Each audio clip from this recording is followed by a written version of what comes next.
When most species make it to the wider galactic stage beyond their home system, it tends to be with one or two mindsets, be it overt or underlying idea, benevolent or malevolent, excited or anxious. It always boils down to one of two thoughts. We're completely prepared for this. That's the first thing most people think. Here we are, undoubtedly the most developed, civilized and enlightened species to emerge from the cosmos' chaos, having survived everything the universe could throw at us. Our will can turn mountains to sand. Our perseverance transports saltwater oceans into near endless worlds from which we can sip at our leisure. Our brilliant minds enabled us to escape our homeworld, expand to every other celestial body near us, and travel faster than the speed of light. Tens of thousands of times across tens of thousands of worlds, most species have some variation of this same thought. The second line of thought is as follows. We're not sure if we're fully prepared for this, but we have to go anyway. The reasons for this one actually vary a fair bit. It could be something as simple as poor early decisions made it so that the species needs to leave for reasons like, hey, does the air taste like ammonia to anyone else? Or, oops, accidentally detonated a volcanic ley line, and between the near-constant earthquakes, flooding, and the upcoming volcanic winter, we think it's time to leave and hopefully try again elsewhere and get it right next time. Or they could just be so cripplingly lonely in the area space that they're in, and just want some more friends. Sure, those aren't the best, nicest or grandest reasons for going into space, and it'll take a lot of work and flowery verbiage to make them look good in a history lesson or datapad. However, there are many species that had similar sentiments, and did not get that next time. But those are the two general sentiments that most species have when they reach the wider galaxy. Only one of them is ashamed when they come across an older race of what appears to be a mass of tentacles, in the ship equivalent of a bowl of water that nonchalantly deflects and dismantles 1,000 years of advanced weaponry. The other politely says hello and, if they're feeling brave, asks for directions to a nice place to stay before saying goodbye, and leaving as quickly as their FTL drives allow them. At least until they feel more comfortable and join a galactic community, like the Galactic Aligned Council or the Superior Union. On the other hand, the wider galaxies tends to have 4 regular reactions to a new species. 1. They freak out. 2. They ignore them. 3. They exploit them ruthlessly. 4. Or they get uncomfortably interested in you. And if you have to pick one, you want the second one. You're undoubtedly wondering, why? Sure, the first and third seem bad, but the fourth seems possible. Why wouldn't you want to attract the super advanced space squid's attention? Simple. It's because any of those squids can range from strange to psychotic, and every spacefaring species is naturally selfish. They must be if their multiplanetary spacefaring empire is to survive. Now, if you wouldn't mind bringing your attention to the aforementioned mass of tentacles, aka the Shaltan, back to your attention for a quick explanation. It is not uncommon for many aliens to encounter the Shaltan, as the first new race they encounter. They've been building and sending out exploratory and research spacecraft left and right since they got to space to broaden their knowledge in all scientific fields.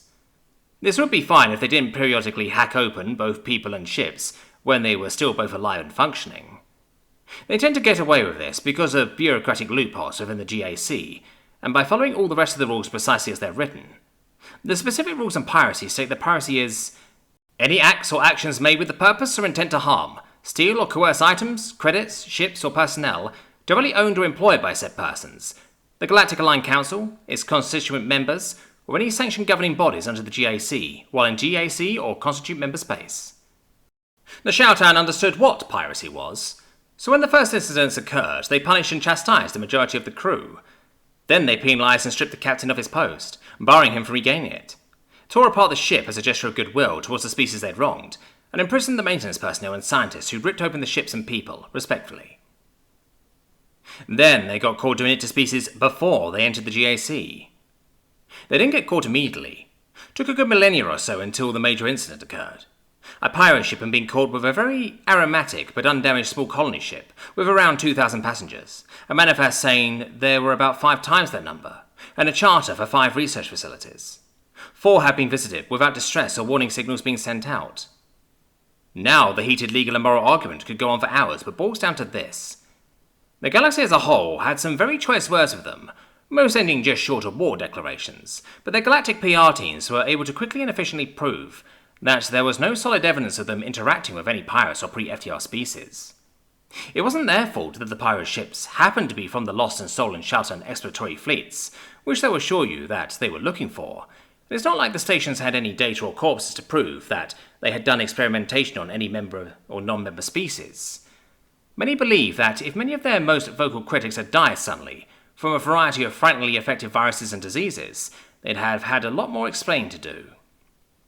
Shelton space has since become, and continues to be, one of the most heavily patrolled sections of space, and they have been barred from practically all first contact and most diplomacy missions, until the galactic community was reminded that they possess some of the best long-range and medical scanners, as well as a significant percentage of the GAC's medical information.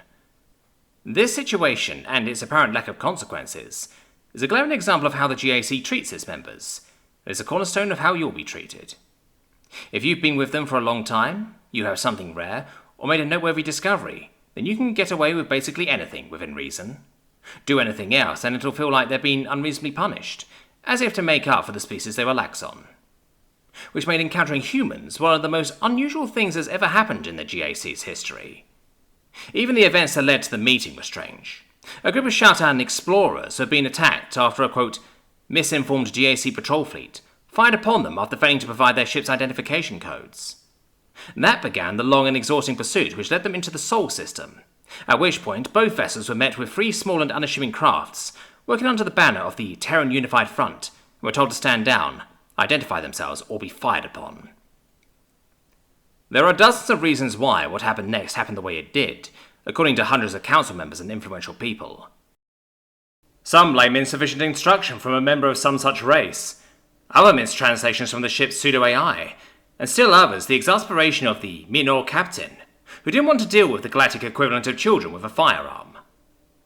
The Shelton ship was fortunately too heavily damaged from the chase to the sector to do much more than immediately tell them that information, watch the Minnow ship shoot their shots, and say a prayer for the people on those ships. Then they stood in shock as the Terran spacecraft casually deflected the shot, cautioned the Shelton to max out their shield's power, and charged their weapons.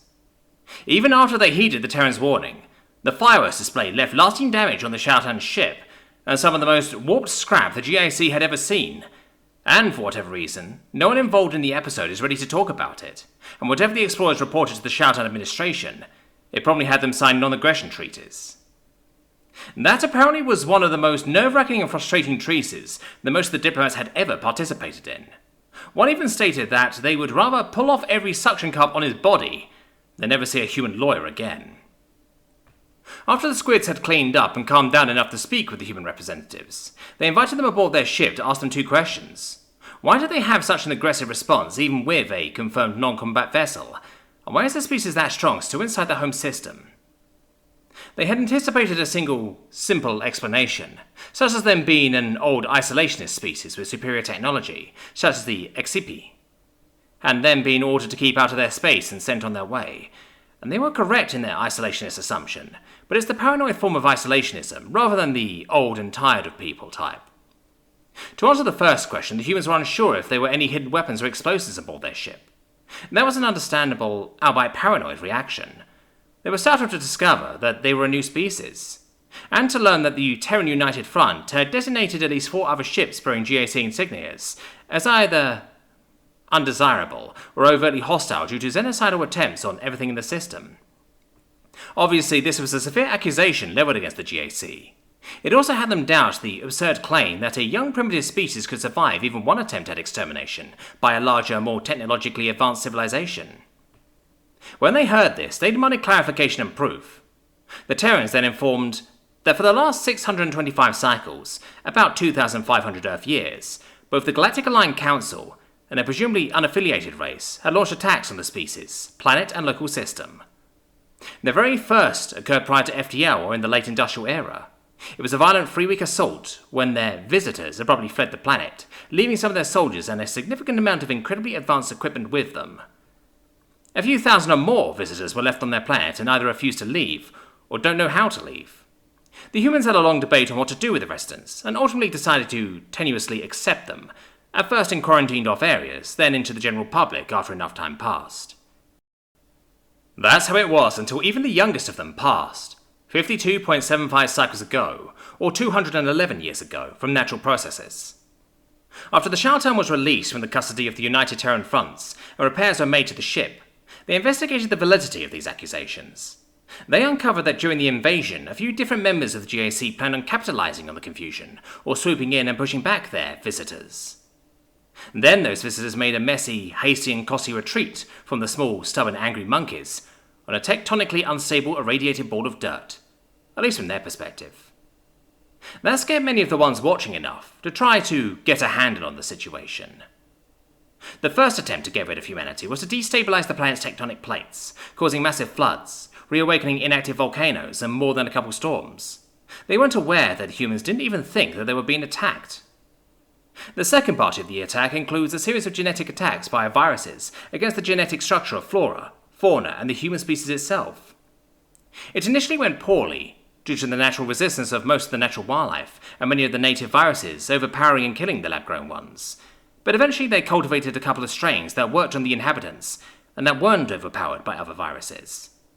It wildly mutated the fauna and flora to be as lethal as possible, and increased their general intelligence. The plan was to supposedly wipe the land clean of any hints of culture and discover the ruins later. Humanity reacted by reinforcing cities and retreating into apocalyptic bunkers on whatever terrain was stable enough to live on, and even on some that weren't. Then they collected anything they could that wasn't too mutated, anything interesting that was from those ecological disasters, and killed anything too hostile until most of the animals stopped trying to actively kill them, or decided they wanted to talk instead. Not long before the planet's third extraterrestrial encounter, a couple of those species obtained acknowledged sovereignty over specific territories and citizen status.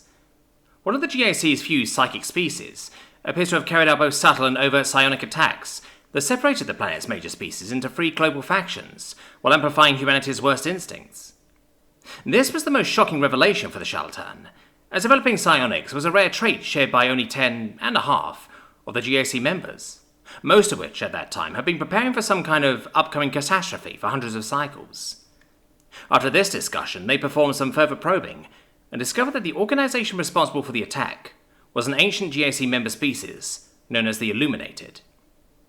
According to what was said, the strategy was to overwhelm their primitive brains with massive amounts of psychic energy, and it was partially successful. Billions of people died as a result of the mental strain of having hundreds of thoughts racing through their heads in a thousandth of a second, or simply not being genetically predisposed to handle a large amount of psychic energy. This direct attack on their race drew the attention of humanity, and confirmed that the recent strangers was not totally natural. It also led to the discovery that a significant number of humans on the world possessed some level of psychic ability. As is characteristic of many psychics, while the strength and application of their skills vary greatly, there were 2 seemingly universal, subconscious abilities that were shared by most of their race. These skills include the ability to detect when they are being observed, even when they are unaware of the location of the observers, and the power to artificially dilate their perception of time with psychic energy. The existence of psychics was a minor piece of critical knowledge that the Illuminated overlooked, because all psychic creatures require an influx of psionic energy in order to grow their capacity and consciously use their skills, unless they have so much potential that it subconsciously manifests. And they just drowned the entire planet with psionic power, a planet full of unawakened psychic people that were strong enough to subconsciously use their abilities for generations. There isn't an exact number of people who died when mankind was attacked, but billions died, and a significant proportion of those gave out unique psychic death wails, which then affected the world's other dying psychics, triggering an exponential domino effect, accumulating and building until the last of the casualties let out their wails all over the planet and into deep space. And the timing of those wails corresponded with the disaster that nearly every psychic species was freaking out about. The ripples of that attack killed untold billions, including those who had put up psychic defenses ahead of time. And the Illuminated, who had either destroyed or disabled most psychic defenses, had to max out their psychic amplifiers, while also being the subconscious targets of those death wails, went from a respected multiplanetary partner species to a near-extinct protectorate one. An attack on their home system was the most recent and least impactful interaction, at least to them. A massive space battle which led to the destruction of a local dwarf planet, and the creation of a graveyard hidden in the rings of one of the local gas giants. And that raised a few red flags among the impromptu Shaltan ambassadors. They then attempted to learn more about how they were able to resist another spacefaring army, using just the resources of their home systems and a couple of centuries of space combat experience, all while limiting the majority of the damage to 2 planets. The humans responded by reminding them that they technically have the GAC ship under arrest for trespassing, and reminded them of what they did no less than an hour ago to the other intruders. After a thorough search of the ship, the crew was then given a choice. Either they would have their ship repaired, released and banned from coming back to Terran space, or they could stay for as long as they'd like and partake in a more in-depth information exchange. Now, given that this offer was made to explorers from a species that had every reason to stay in isolation, it was impressive that they had the wherewithal to ask them, why? And they were told it was mainly for 5 reasons. They felt that their home system was getting a bit cramped. They could do with a bit more legroom, and they would rather not have to fight over random planets and resources they have but can't use. And the second reason was that a large portion of their population wanted to explore more of the universe, and hopefully clear up a lot of the anti-alien sentiments that were floating around. The third was the fact that if they stayed where they were, they wouldn't be able to properly adapt and deal with changes that were happening in the universe. The fourth explanation they provided was straightforward. They desired to expand more, both in terms of species and civilization. And last, they believed it was necessary. They weren't sure if they were prepared, but they couldn't wait for the universe to try to take them out. Of course, from attempting to take them out for the 5th time. They concluded their discussions with some age-old human wisdom. What doesn't kill you makes you stronger. And, based on everything they've been through and how they're doing now, the universe seems to agree.